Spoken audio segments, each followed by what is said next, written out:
Biodata Widi Fairytale yang umumkan hengkang dari grup pernah jadi korban penculikan.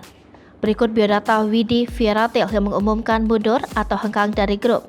Hal itu seperti yang diungkapkan Widi dalam unggahan Instagram Story terbarunya. Dalam unggahan itu, Widi mengatakan bahwa dirinya mundur dari grup yang telah bersamanya sejak 2008. Tak hanya menyatakan mundur, Widi juga berpamitan kepada dua temannya, Kevin Aprilio dan Raka, serta kepada manajemen. Keputusan Widi mengklaim hengkang dari Fairytale cukup mengejutkan, sebab sebelumnya tidak pernah tersiar kabar keretakan grup band yang berbentuk sejak 2008 itu. Fairytale sebelumnya bernama Viera. Fairytale sudah merilis deretan lagu hit seperti Dengarkan Curhatku, Bersamamu, Perih, Takut, dan masih banyak lagi. Viera resmi berganti nama Fairytale pada 8 Februari 2013. Nama Fairytale diambil dari fairy tale yang berarti dongeng. Biodata Widi Fairytale. Pelansir Wikipedia, Widi atau yang bernama Widi Sudiro Nichlany merupakan penyanyi kelahiran Jakarta 8 Mei 1990. Selain menyanyi, Widi juga memiliki minat besar di dunia olahraga seperti basket dan yang terbaru adalah olahraga tembak. Dia berlatih bernyanyi secara otodidak dan sebenarnya tidak ada niatan menjadi seorang penyanyi.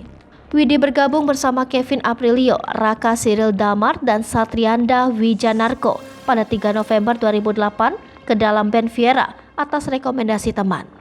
Widi menggantikan vokalis Raisa dalam band cikal bakal Viera yang bernama Andante bentukan Kevin. Pada 6 Juli 2011, Widi menjadi korban percobaan penculikan di daerah Kemang, di mana dia ditarik paksa oleh 3 orang ke dalam mobil. Widi diturunkan di Kemang Place setelah dia menceritakan siapa dirinya sebenarnya dan menunjukkan tato Viera. Upaya penculikan ini menjadi trending topik Twitter dunia pada hari itu.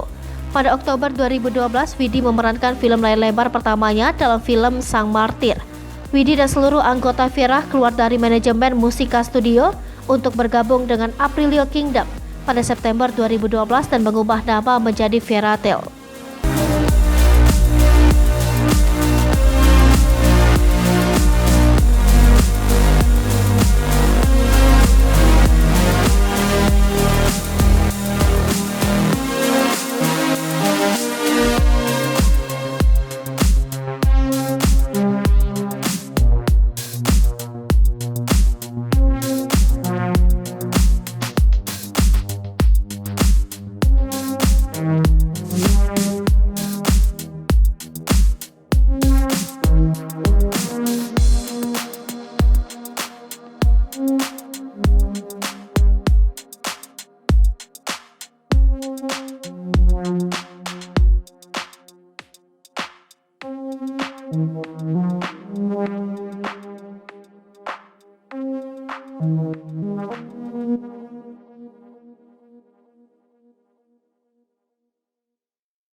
Hai pemirsa Sri Popo TV, jangan lupa komen, like, dan subscribe, serta tonton terus berita-berita terupdate lainnya ya.